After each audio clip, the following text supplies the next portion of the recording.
I have a confession to make. Sometimes I wish atheism was the case, because there's a part of me that finds comfort in the potentiality of what I wish was an actuality, of non-existence. I find comfort in the idea of when I drop this body, it's like turning the lights off at night to say goodnight. Unfortunately, I don't think this is how it works.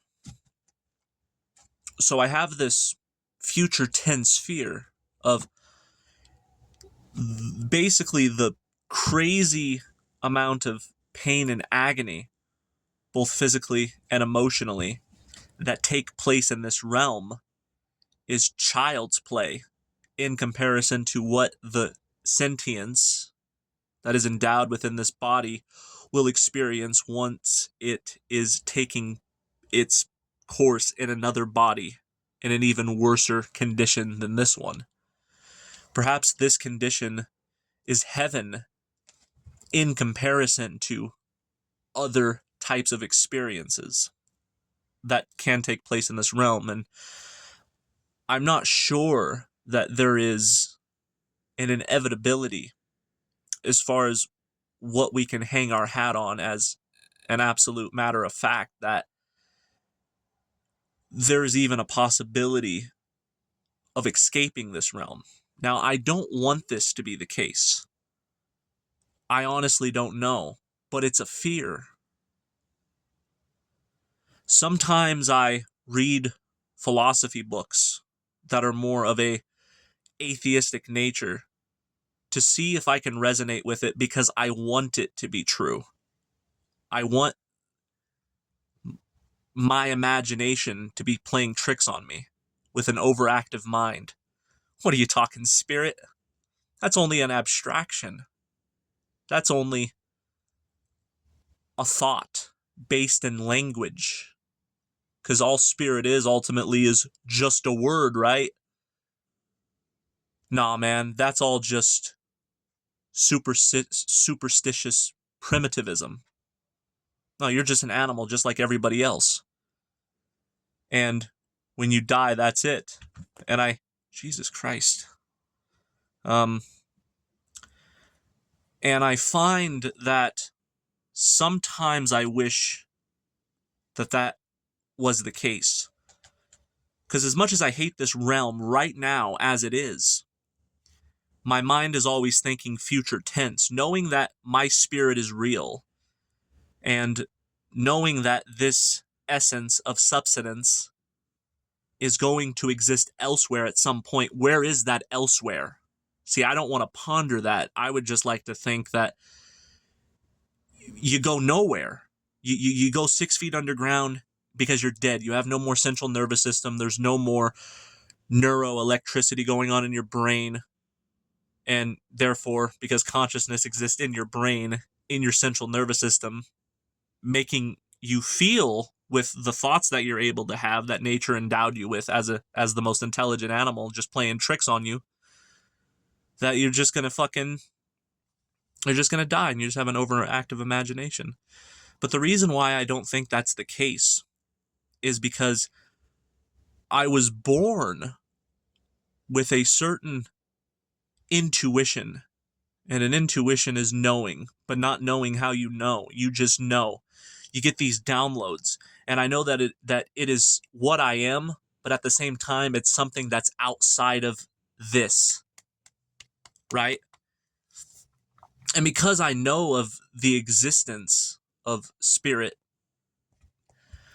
because I am spirit, and I know that I am spirit, I know that spirit is going to go on and on and on and on and on. And it's like, fuck me, man. Where to?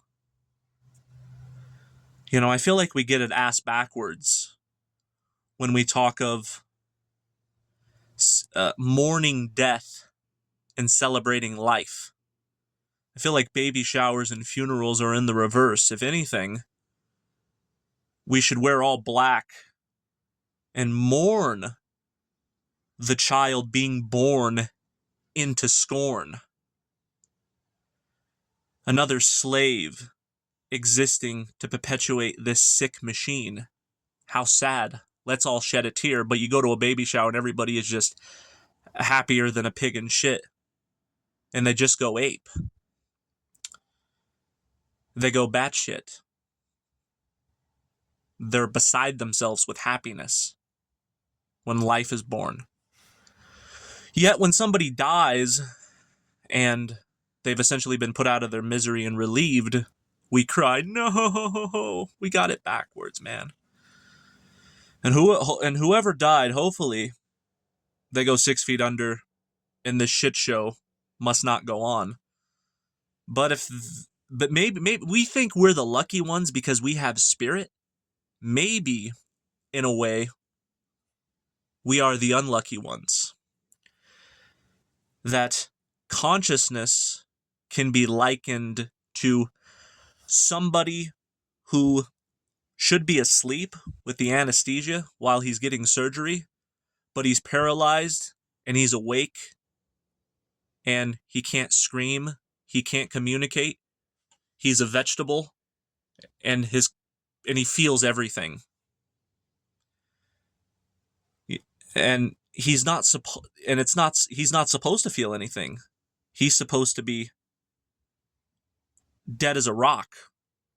But he is bright-eyed and bushy-tailed, very lucid and very cognizant of the people going into his body with those surgical instruments. I kind of feel like that's what consciousness is in a way. I don't think we're supposed to be aware of what this realm is, but because we are so sentient, because of the nature of the fact that we are endowed with spirit, we are lucid of the fact that we are actively being tortured, while others who are unconscious, that is the way it was intended, because their anesthesia is working, but the anesthesia didn't work on us. And this is why I wish atheism was true, but the more I try to convince myself that I'm just out of my fucking gourd, I come to the conclusion that I'm not out of my gourd, that spirit is real, and it goes on. So if I had to end this video on a positive note, I would say that the hardship of falsehood must come to an end, because the lie cannot live forever. Eventually, this disgusting abomination is going to come to an end. It has to come to an end. There's no way this devolution, this entropy, this downward darkness of an abysmal nature into the monstrosity can possibly go on forever. At some point, it has to end. It must end. And I believe that it will end. And consciousness will be relieved from the bowels of this waste product. And it will drift away from the sewer, and it will wake up in its true home, which will be in a flower meadow somewhere. And we can all just be like, what a long, strange trip it's been. And then we can see each other for our true forms that we really are. This is what I want to be true. And ultimately, I know it to be true. I know the hardship of falsehood, living in this world of entropy and inversion, can't go on forever. Because the lie doesn't exist, because it's a fucking lie, that means it must die at some point. While the truth of our being, because it is eternal, will find its retribution. I also find comfort in the idea of revenge. Forget that turning the other cheek bullshit. When you have been bullied and abused within the emotional and physical pain of this existence, and understand that your consciousness has experienced much worse than in this life. Think of all of your other lives combined. You think once we come back to once we regain our wits about us, because I guarantee you the density of this body is really making spirited man operate from a limited capacity because of even though the anesthesia didn't work completely and we're still cognizant, the anesthesia, it still has its effects. But once we wake up from this surgical nightmare and we're able to remember the victimizations, we will find the victimizer and we will victimize the victimizer. It will happen. If they try to say it was all just a dream, it was all for a learning experiment, no. It was not a learning experience. You were the experiment. You were the test subject. You were the one who was being medically experimented on.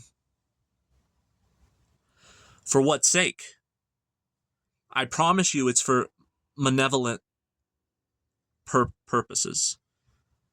This is a malignant tumor that we are trapped inside. And back to retribution. We will, because the lie must die, come to the truth that we are. And once we are fully empowered, because we're not limited by this flesh and bone little bitch that we call the human body, whoever is responsible for this, they are not going to experience anything pleasant. It's not going to be a box of chocolates in one hand and a vibrator between their legs in another. It is going to be their fucking head removed from their shoulders. And they're not going to get off that easy either. I want you to use your imagination, because it's not just going to be my consciousness alone. Hopefully, you will not only be there to spectate and derive pain for the first time, even though it's not in our nature to do so, but because this sadistic piece of shit, motherless fucking cocksucker, this motherless fuck of a cocksucker has put us through this agony, we will make an exception, and it will be reciprocated upon its behalf. There will be hard punishment for all who is involved. They will realize that it was a big mistake, and they will never have the power to put another sentient being through this again. Because to be honest with you, it shouldn't happen to a fucking dog. It shouldn't happen to a rat. It shouldn't happen to your worst enemy. Maybe we shouldn't seek down to its level. Maybe we should just make its end quick and painless. Maybe we'll have a vote. Should we make it quick and painless and just end it? Whoever's responsible for this past tense, because it's not here anymore. And we're completely like, what the fuck was that? And then they're going to try to fuck with our minds and give us a big round of applause and sing, you did it! Fuck you. Where's my machete? I'm going to go fucking say hello to my little friend on all you motherless fucks for cocksuckers. You are not going to get off scot-free. So if there's anything to look forward to that. And I will be there. Rock fucking hard. Rock fucking hard. Well, I guess there's not going to be a body to be rock hard, but it's a figure of speech. And with that being said, I'll see you around.